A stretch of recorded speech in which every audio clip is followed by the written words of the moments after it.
In our first story, Behind Mansion Walls, A rifle comes out of the window, shots are fired. a wealthy wife in the crosshairs. I died at the scene of the crime. But who is pulling the trigger? It was Millionaire versus Millionaire. And later, She just has that sort of je ne sais quoi. Hi. You want to look like her. You want to be like her. a Dallas beauty meets an ugly end. Mommy. This crime had it all. Greed, family dysfunction, jealousy. I'm Christopher Mason.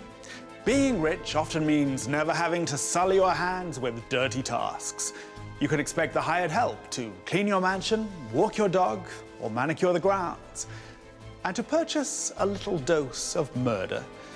All it takes is the right amount of blood money.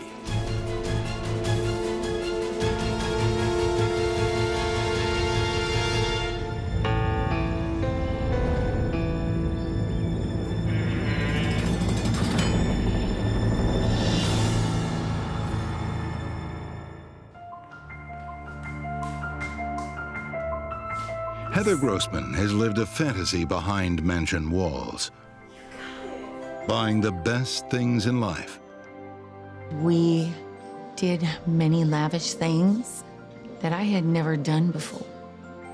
We would fly in the Learjets to the Bahamas, to Jamaica. Everything was first class with him. If he went to a Broadway show, he would buy the best tickets. The hotels we stayed in were always first class. Then one day, her fantasy life violently ended.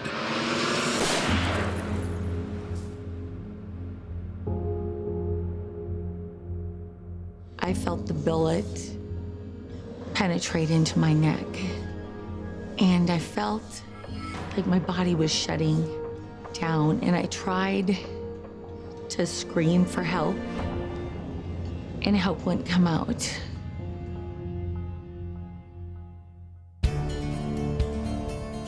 In the late 1980s, Heather is a stunning young flight attendant with one customer in first class.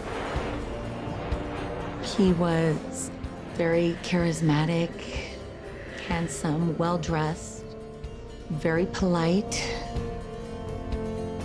Her passenger is multimillionaire car dealer Ron Samuels. And Ron is smitten. She was a former cheerleader, and he was 18 years her senior. On their next first-class flight, they sit side by side. You know, he would say, well, I feel like going to Paris. He says, let's just buy our tickets. Ron Samuels' whole life is first class. Go try my new dress. You know, he made a lot of money, and he spent a lot of money. He enjoyed life. After they marry in 1988, Heather and Ron enjoy a special gift you can't put a price on. My son, Ronnie, was the first one born. And then 2 years later, I had twins. But Ron Samuels has trouble making the switch from champagne and caviar to diapers and bottles. And here he is, a grown man, and I have this beautiful new child, and he wasn't appreciating it. I was always trying to explain that, you know, our life is changing. We can't just take off to Paris now. We can't go to the Bahamas. In 1992, their high-flying marriage is grounded. Heather files for divorce. Ron Samuels doesn't miss a beat, finding a new wife in the office of his divorce lawyer.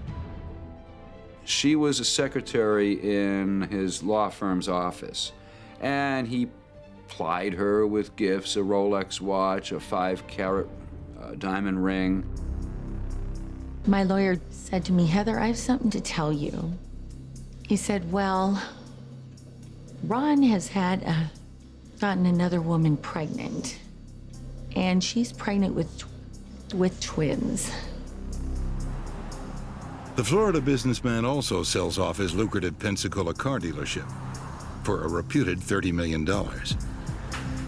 After the divorce, he sold his dealerships and he put the money in the Grand Cayman Islands. The one reason he sent it offshore was to protect his assets from creditors, and that included Heather Grossman. The glamorous blonde is once bitten by a millionaire husband, but not twice shy. Heather's new man is entertainment mogul John Grossman. Heather remarried John Grossman, whose father, Bud Grossman, was a co-owner, a millionaire co-owner of the Minnesota Vikings. You know, I'm a very lucky man. In the summer of 1997, the newlyweds settle into one of Florida's most elite enclaves. The upper tier of wealth gravitates to Boca Raton. It's almost become a punchline for well-heeled snobbery, Boca Raton. I really felt like this was my second chance at love. And I was so happy. One of the horrors in going through life is to have something unexpected happen, something that you didn't see coming, something that's so devastating that it causes complete alteration of one's life. This is what happened to Heather on October 14th in 1997. That October morning begins as just another sun-drenched day in paradise for Heather and John. Heather and John Grossman were going out for lunch, as they often do. They pull up at a stoplight. The car pulls up. The passenger window is lowered slightly. A rifle barrel comes out. Leaned forward to get my briefcase because I needed something. And when my head came up, The first shot basically blows a hole in Heather's neck, a gaping hole. I felt the bullet penetrate into my neck. And then I fell over onto my husband's lap. I don't remember anything after that. A second shot hits Heather's husband. John got shot in the chin. He was grazed, so he was perfectly fine. Heather Grossman is not so fine. She dies. She was initially declared dead. Breathe. I died at the scene of the crime. A paramedic happens to be nearby. What happened? And he brings Heather back to life. But Heather won't be returning to the life she knew. The life of swimming and exercising, of playing with her young family. That life is over. The bullet has severed Heather's spinal cord. In the ER, Heather lies on the cusp of life and death. And her surgeon offers her a choice. He told her, if you want to live, squeeze my hand once. If you want to let go, squeeze twice. Because that's the only form of communication that this surgeon had with Heather Grossman. She squeezed once, and they immediately went into surgery, and they were able to save her life. Heather undergoes all kinds of intensive care. She's in critical condition. The upshot is she can't move from the neck down. Heather is left a quadriplegic. Today, she can only breathe with a ventilator and will need 24-hour care for the rest of her life. The doctor told me that I would not be able to move my arms or my legs. And it just started bawling and crying because I couldn't believe that this had happened to me. No one can believe what has happened to Heather. And police want to know why it's happened. They don't know when they come up on a horrific crime like this what the motivation is. Multimillionaires just don't get gunned down on the wealthy streets of Boca Raton. Has John Grossman crossed a business rival? Was it something professional? Did he anger someone in his line of work? The police routinely question Heather's first husband, Ron Samuels, but he has an alibi. And Ron throws the blame back on Heather's new husband, John Grossman. He claims John was abusing his children and set up the whole ambush. Why would John have somebody shoot him, then shoot me too? It made no sense. Detectives have one big advantage in this case. The assassins were stupid. One would think you wouldn't choose a busy intersection in the middle of the day where witnesses can take your license tag, which is exactly what happened. The tip takes police straight to the shady underbelly of the Sunshine State. A low-grade street hustler, pimp, crack dealer. How did this glamorous rich couple get tangled up with a deadbeat drug addict? It just didn't make sense. In the seaside paradise of Boca Raton, a millionaire couple has been gunned down in broad daylight. The wealthy locals aren't accustomed to dodging bullets on these boulevards, so cops are eager for a break before they lose any more of Florida's finest. Barely an inch separated John Grossman from death. The assassin's bullet grazed his chin. His wife Heather had a closer call and is left a quadriplegic. The lunchtime drive-by has plenty of eyewitnesses, and police trace the shooter's car within hours. Its owner is Hugh Estes. John and I had never heard of the name Hugh Estes. Estes is a local insurance agent. He says he gave the car to someone else that day.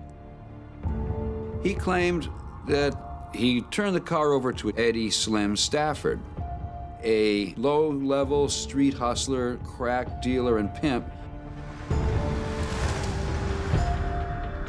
The police put the squeeze on Slim Stafford, and the crack addict starts talking. Yes, he was at the wheel that day. And he wasn't alone.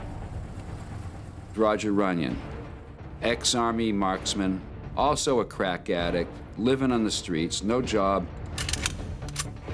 They were lowlifes. They were all on drugs. The shooter was ex-military, but on cocaine. So they were bad people. Roger Runyon says he was paid to pull the trigger by Hugh Estes. Mr. Estes was the one who hired the hitmen and the driver, and Mr. Estes was the one who provided the car for the crime. And deep in Mr. Estes' past is a link to Heather Grossman. He has a buddy he sold insurance with back in the 70s. Heather's ex-husband, Ron Samuels. Is it just a strange coincidence? Ron's now happily remarried. Why would he want his ex-wife dead? Ron was very volatile. He had a Dr. Jekyll, Mr. Hyde personality. Ron didn't just struggle with his role as family man. He struggled to keep his foul temper in check. People thought he was just great, just wonderful. But then there was that other side, when he would snap. Heather says one time she was too slow answering the front door. Why the hell don't you open the door? What is wrong with you? I didn't hear it.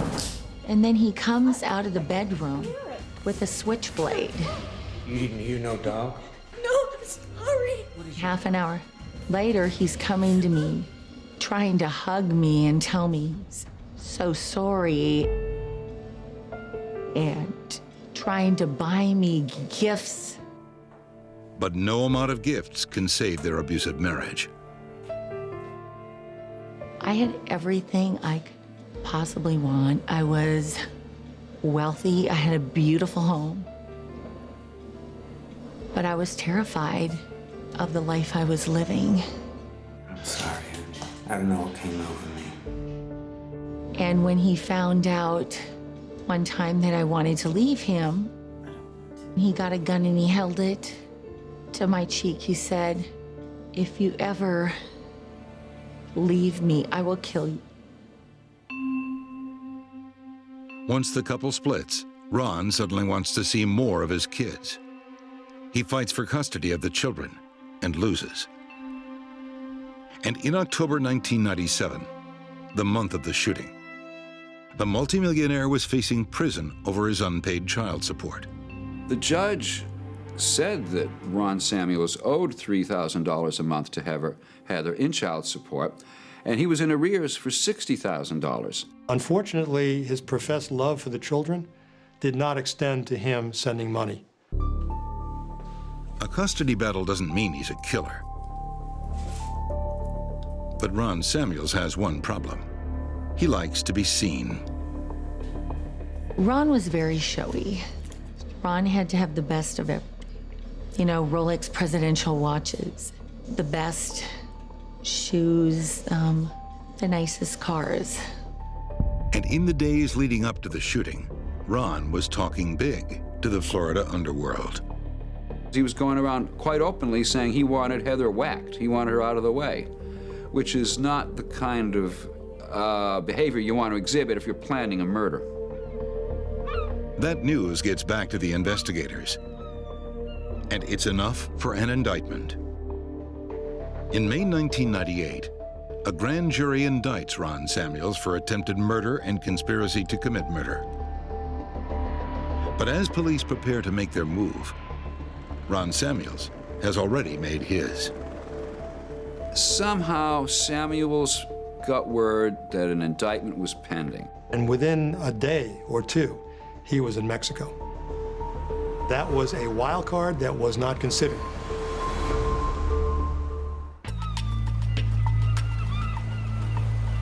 Multimillionaire Ron Samuels is cooling his heels in Mexico after being indicted for the attempted murder of his ex-wife, Heather Grossman.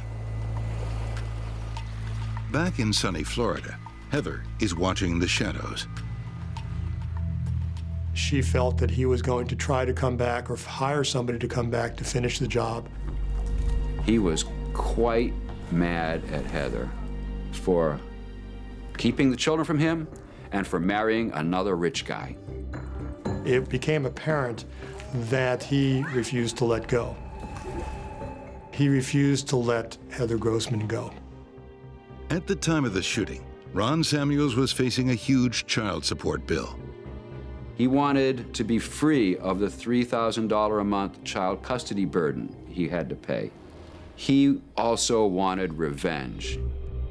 Samuels has a plan. He takes out $1 million life insurance policy on his former wife. That's when he recruited Estes to find him a couple of people to do away with Heather Grossman.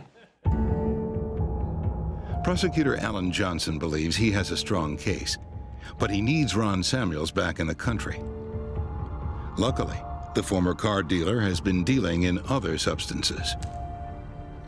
Mr. Samuels got himself in a little bit of trouble in Mexico, apparently, trafficking in cocaine. Samuels spends 6 long years in a Mexican prison after being caught with 13 pounds of cocaine. And then it's finally 2005 before he's returned to Florida to face charges in Heather's shooting. In October 2006, Ron Samuels goes on trial for first-degree attempted murder in Palm Beach County Court. I had to wait 9 years to actually go to court and to go to trial for my shooting. The prosecution decides to use a crook to catch a crook. Sometimes when you prosecute a case, the only witnesses are the bad guys. The state had to play their biggest chip. They gave them complete immunity. Samuel's hired henchmen take the stand. Hugh Estes says his old work buddy offered him big money to whack Heather. He enlisted lowlifes Slim Stafford and Roger Runyon to carry out the foul deed. In return for their testimonies, the hitmen have their freedom. The triggerman in this case walks free, but they needed his testimony to get the mastermind, Ron Samuels. The prosecution says Ron Samuels was desperate to win custody of his 3 children. Whether he loved Heather and couldn't let her go, whether he hated Heather and wanted her dead because he didn't want to pay her a dime, and he wanted the kids in his mind, if she was dead and it wasn't linked to him, who gets custody of the children? Even when the murder attempt fails, Samuels doesn't give up. 2 days after I had been shot, Ron Samuels filed for custody of my children, stating that it was too dangerous for them to be with me. While Ron Samuels liked his revenge served cold, he couldn't help reheating it over and over. They found a scrapbook that he had kept. It had pictures of me in it and pictures from the newspaper about the shooting and different articles about the shooting. One way or another, he wanted to destroy his ex-wife. There was no love there. There was control, there was anger, there was venom. That was what was left of his feelings toward Heather Grossman. Ron was the one that, if he did not go to jail, would continue to possibly try to kill me, and I would never be safe.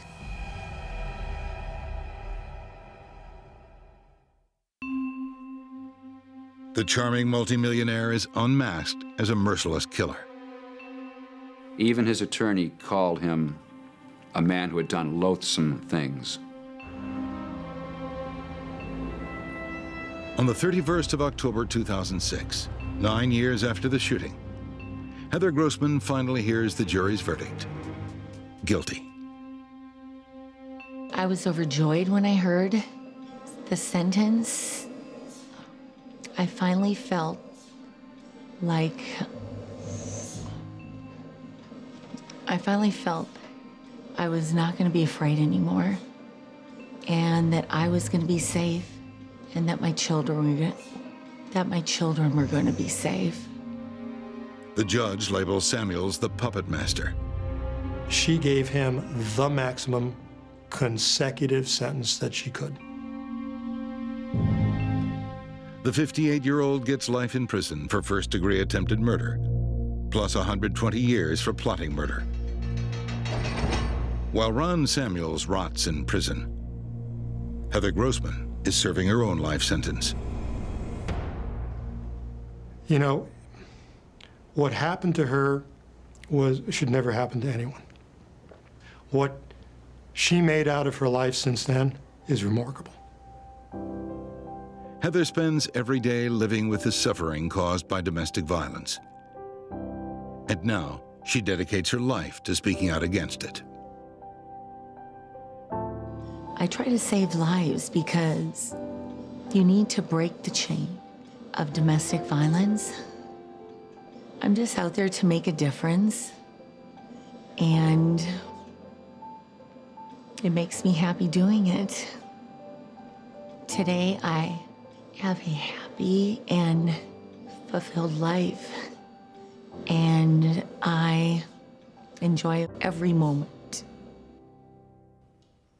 Ron Samuels attempted to destroy what he couldn't have, by getting others to do his dirty work. In the end, he discovered good help is hard to find. Paying blood money might distance you from the menial task of murder, but it will never absolve you of the crime.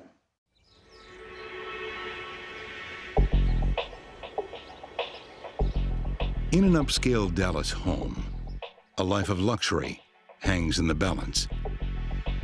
She was naked, had been stripped, and tied down to the four posts of a bed. And a 4-year-old is looking for his mommy. That little boy, after he awoke from his nap, went in to try to wake his mother up and couldn't wake her up. Mommy. But today, mommy won't be able to come and play. Mommy. He found her there, gasping, nearly dead. It was a vision that would haunt that child for the rest of his life.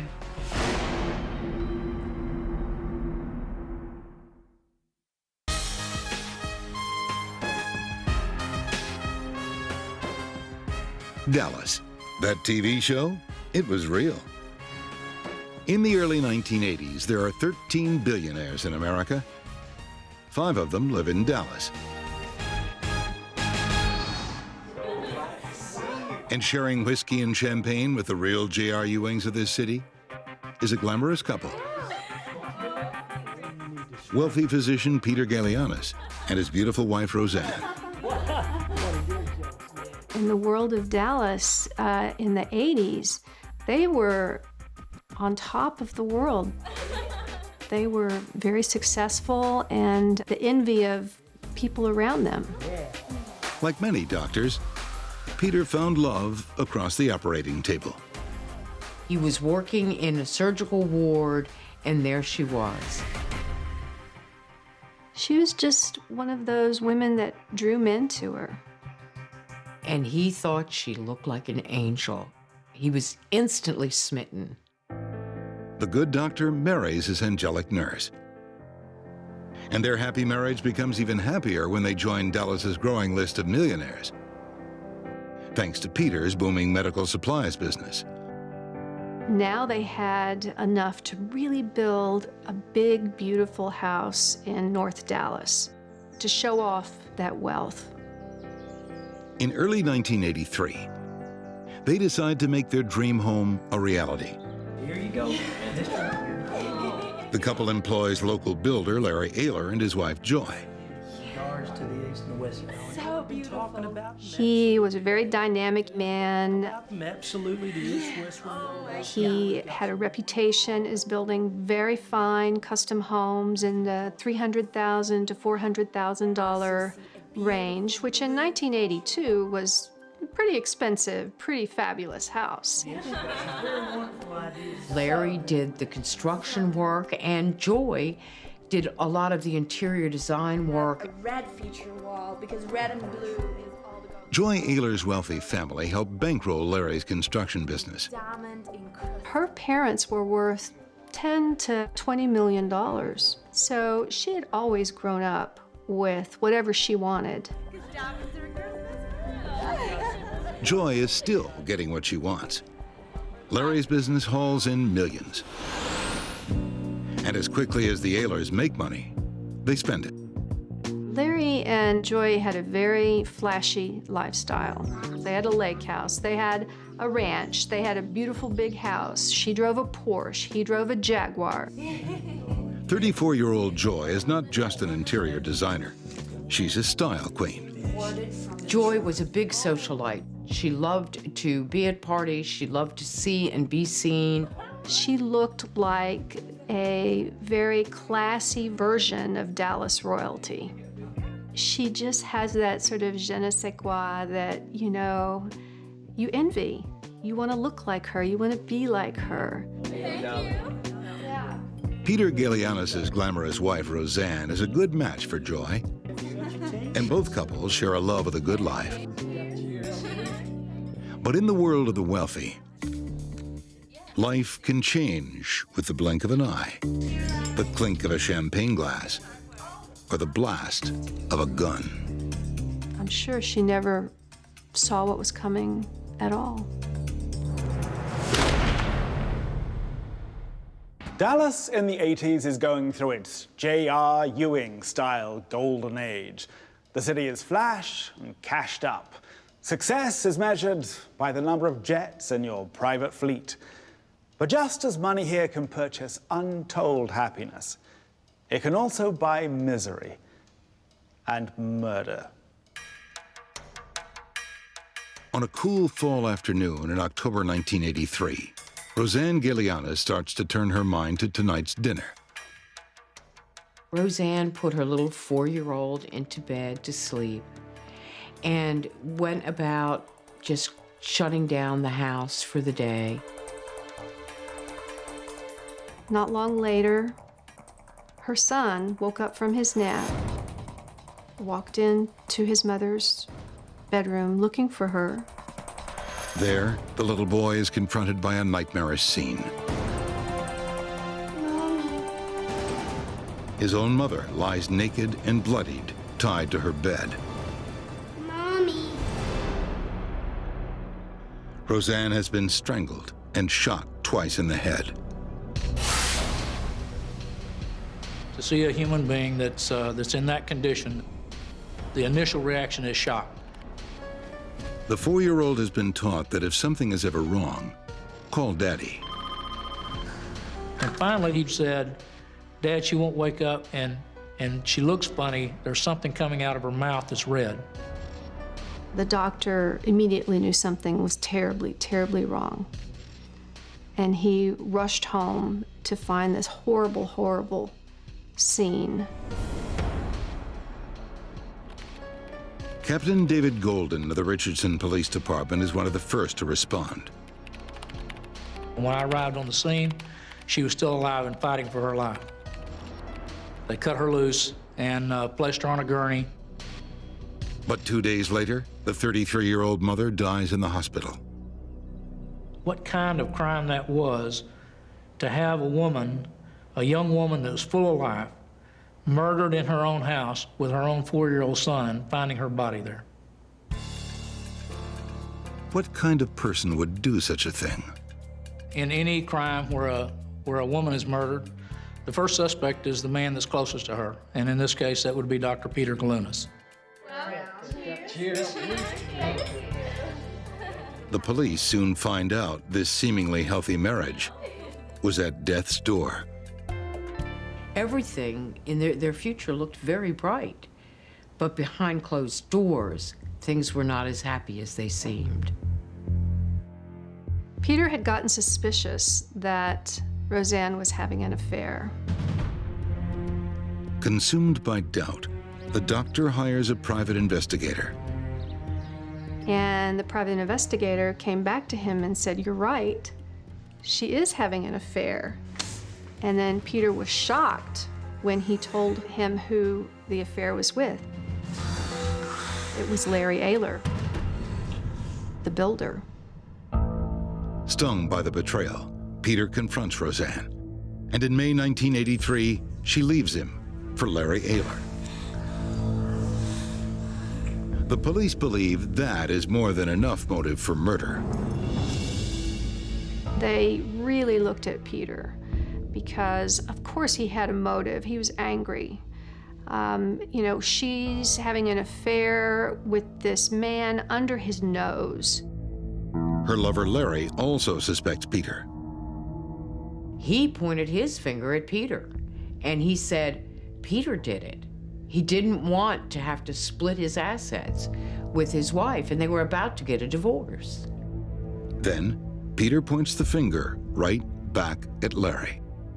And so we were left with both of these subjects that were pointing at each other and saying that they're the ones you should really be looking at. One way to sort the truth from the lies is a polygraph test. They gave both Peter and Larry and Joy lie detector tests, and everyone passed with flying colors. There was not any reason for us to believe that we could tie either of these people to this crime. It's not the scorned husband. It's not the new lover. It's not the wife he betrayed.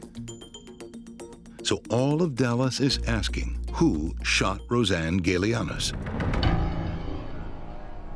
Days after Rosanne's attack, a Dallas nurse is found bound and strangled to death in her own home. Is this all the work of a serial killer? All of the indications were that this was a sexual crime perpetrated by some sexual predator who had identified Rosanne as a victim. A grieving Peter Galeanis clutches at straws. Peter put up a reward of $25,000 for anyone who could give evidence leading to the arrest and conviction of the person who murdered his wife. But that elusive serial killer can't be found. The case goes ice cold for 5 long years. Then, in spring 1988, a woman contacts the Richardson Police Department, North Dallas, with a story to tell. Carol Garland told the police that her husband had received $5,000 to arrange for the murder of Rosanne. He, in turn, gave $1,500 to George Hopper to commit the crime. The police have trouble picturing petty thief George Hopper as a sadistic sex killer.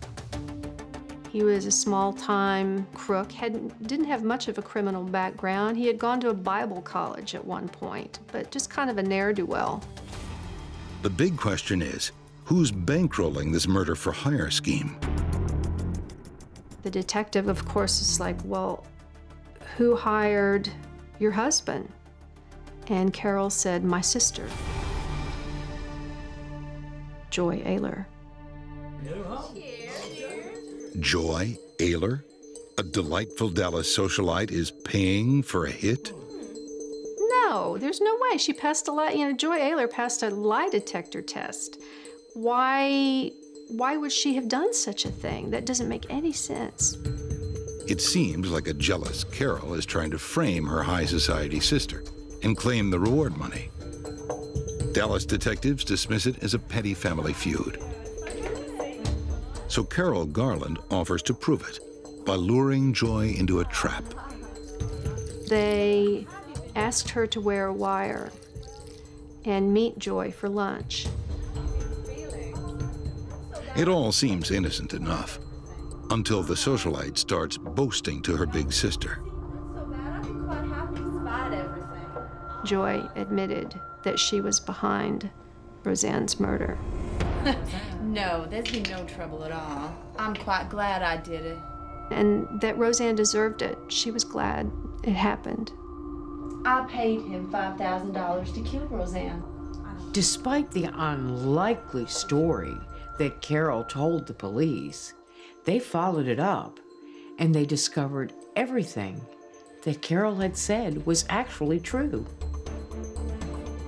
Now all they need to do is track down Joy's hitman, George Hopper. It took the police 5 months to locate George Hopper and bring him in for questioning. And when they did, he confessed. He spilled it all.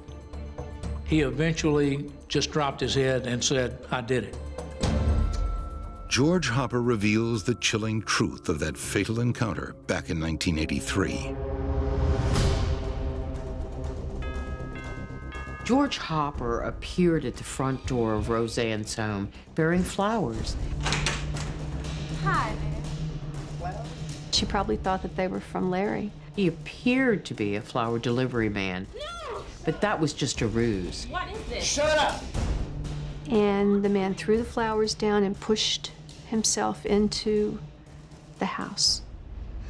He's gonna hurt me. Please. He ripped off all her clothes. He tied all 4 of her limbs to the corners of the bed.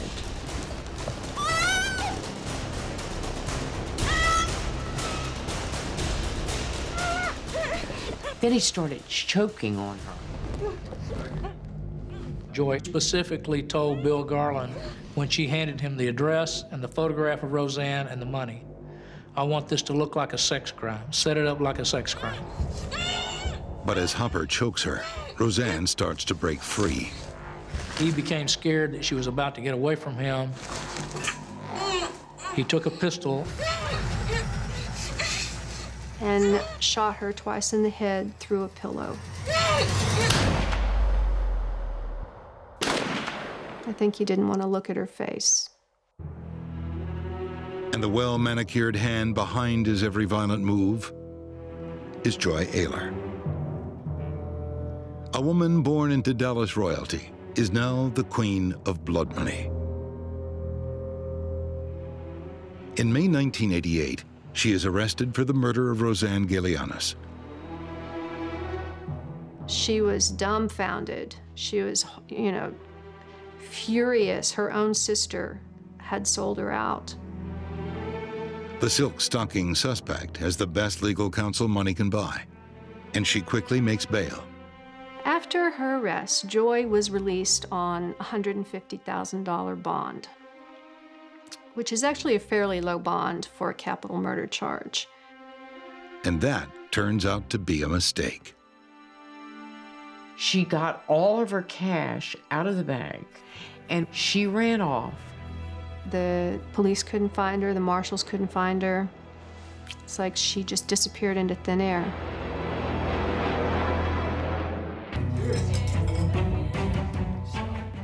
Dallas socialite Joy Ayler lived her life surrounded by money. She learned when times are good, money will buy you diamonds, pearls, and champagne. And when things aren't going your way, it will buy you the blood of your enemies. Like the woman who's sleeping with your husband.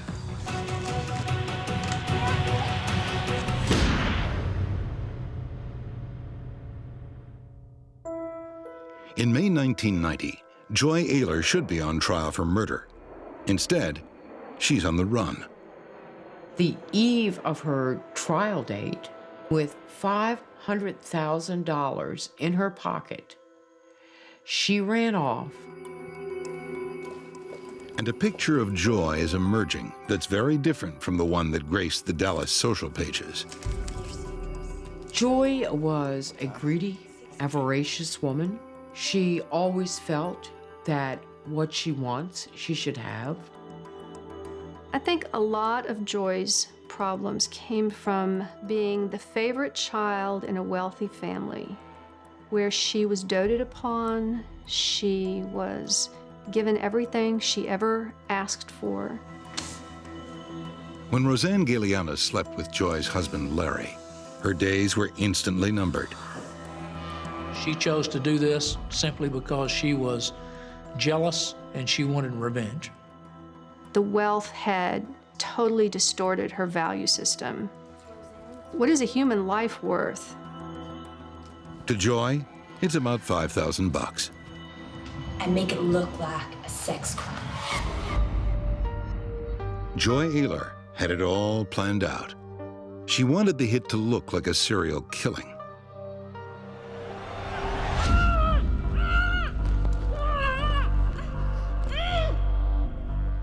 Bill Garland keeps a big cut of the money for himself and pays George Hopper less than half to do his dirty work. Essentially killing this woman and making it look like a sex crime as he'd been ordered to do for $1,500. When some criminals go on the run, they end up in a shack in South America. Joy Ayler liked to hide from the law in style.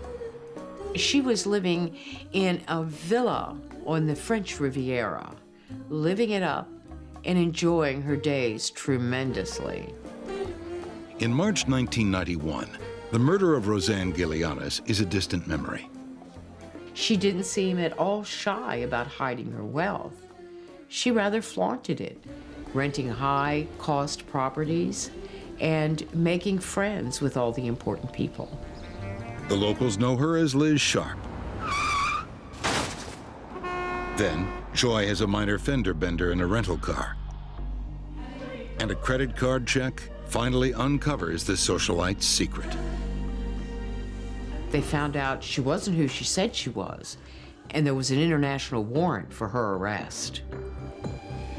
From French villa to French prison cell is a long way to fall. Too far for Joy Ayler. When Joy was first arrested and interrogated, the moment she was left alone, she got a one-edged razor blade out of the waistband of her pants and slit both of her wrists. She knows she faces the death penalty back in Texas. But the French have strong views on capital punishment. We could not pursue a death penalty case against her because the French would not allow us to extradite her out of France and try her on a death penalty case. Dallas authorities agree to drop the death sentence, and Joy Ayler is flown back to Dallas to face trial for murder. 11 years after Rosanne Galeanos was killed. On August 18, 1994, the verdict comes down. Guilty. Joy Ayler was convicted of the murder of Rosanne Galeanos, and she received a sentence of life imprisonment. A life sentence meant 30 years, but an eligibility for parole in 15. The middleman, Bill Garland, pleads guilty to arranging the murder and is also sentenced to 30 years. George Hopper, the man happy to end a life for a cut of just $1,500, isn't so lucky. He's found guilty of capital murder and given the death penalty. He was executed by lethal injection. Hopper is racked with remorse. He asked for forgiveness, but he said, I know I don't deserve any forgiveness. But he did show remorse. Despite the horrible way that Rosanne died, despite the fact that Joy knew she was responsible for her death, Joy never showed any remorse. It was as if Rosanne never existed.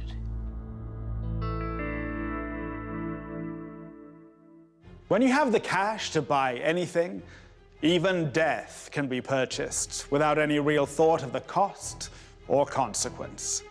Obsessed by what he couldn't have, Ron Samuels bankrolled the destruction of 2 lives, while Joy Ayler tried to buy back her husband's love by paying for murder.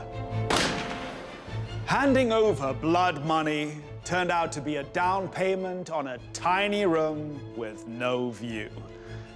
Till next we meet, behind mansion walls, I'm Christopher Mason.